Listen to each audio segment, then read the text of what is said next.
Right now, somewhere in your house, there is a light switch you have not thought about in years. You flip it without noticing. The dark simply disappears. But 300,000 years ago, your ancestors could not make the dark disappear. They could only wait for it to end. And the fear they carried through those nights never really left you. It just changed shape. You still feel it. A hallway with no light on. A basement door left open. A single second, right before your hand finds the switch, where your whole body goes still. That stillness is old. Older than language. Older than fire even, in the earliest stretches of your species' story. Why does something so ordinary still make your skin prickle? The real answer is far stranger than the dark is scary. The real answer is that your brain was built inside the dark, by the dark, as a survival response to the dark. And once you understand how that happened, you will never look at a dim room the same way again.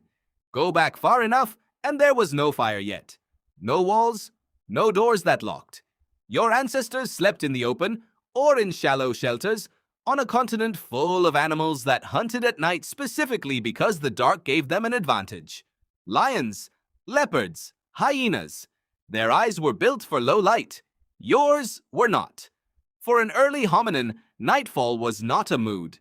It was a measurable spike in the odds of being killed. Think about what that actually meant, night after night, for generation after generation. No streetlight, no lock, no neighbor a phone call away.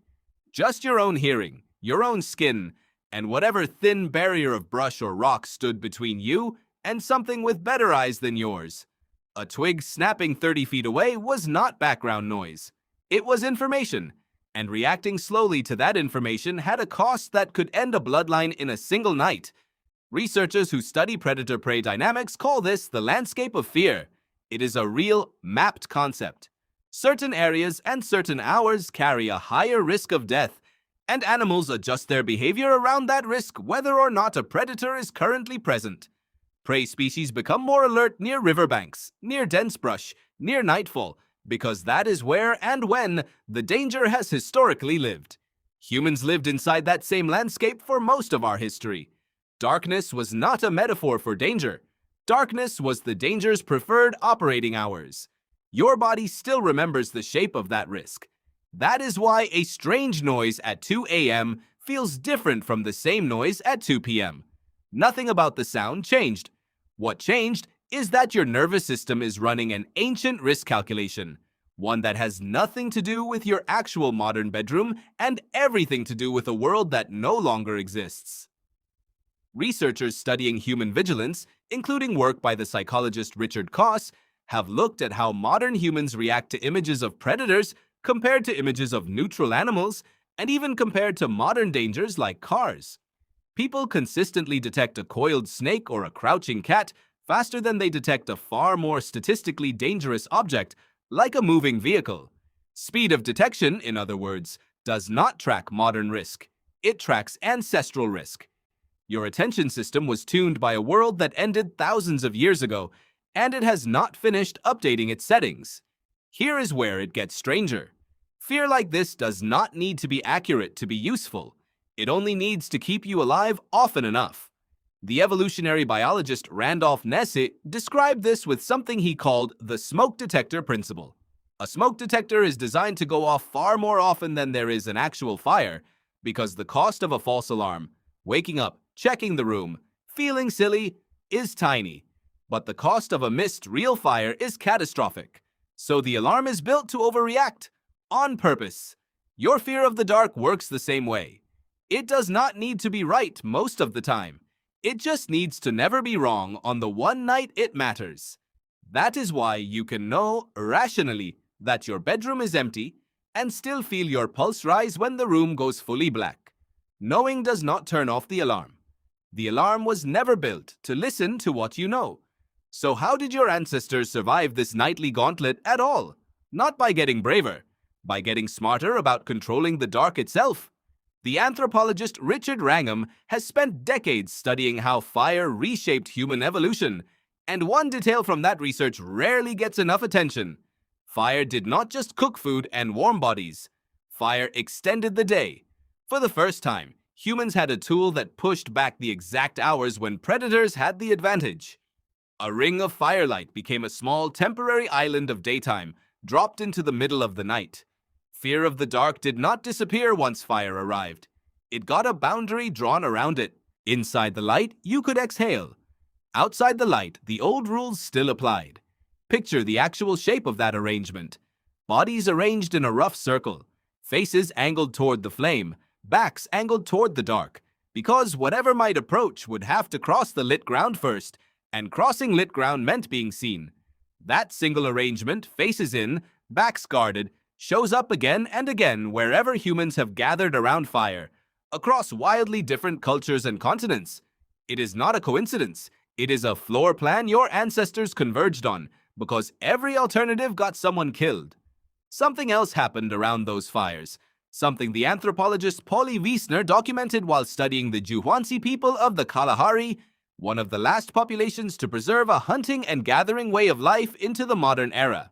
She recorded their conversations during the day and again at night around the fire and found something unexpected. Daytime talk was practical. Complaints, gossip, logistics.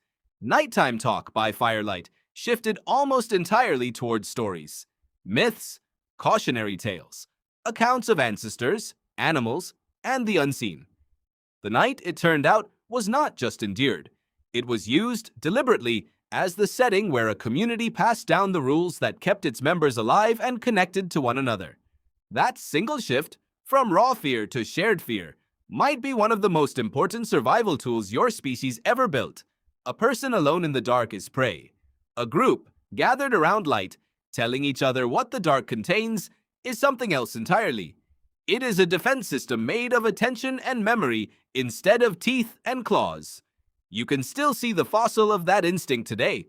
Think about how differently the dark feels when you are alone in a house compared to when a friend is in the next room, or even in the same room, both of you silent, both of you awake.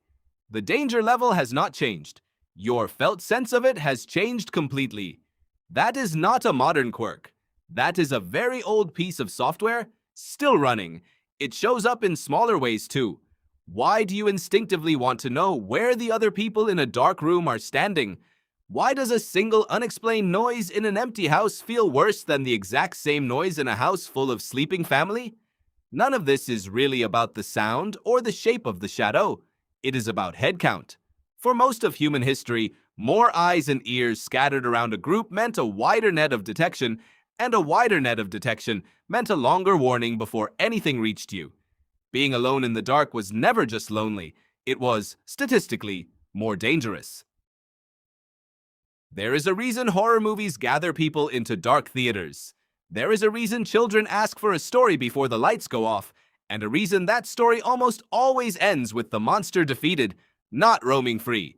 You are not just being entertained. You are reenacting in miniature exactly what your ancestors did around every fire for hundreds of thousands of years.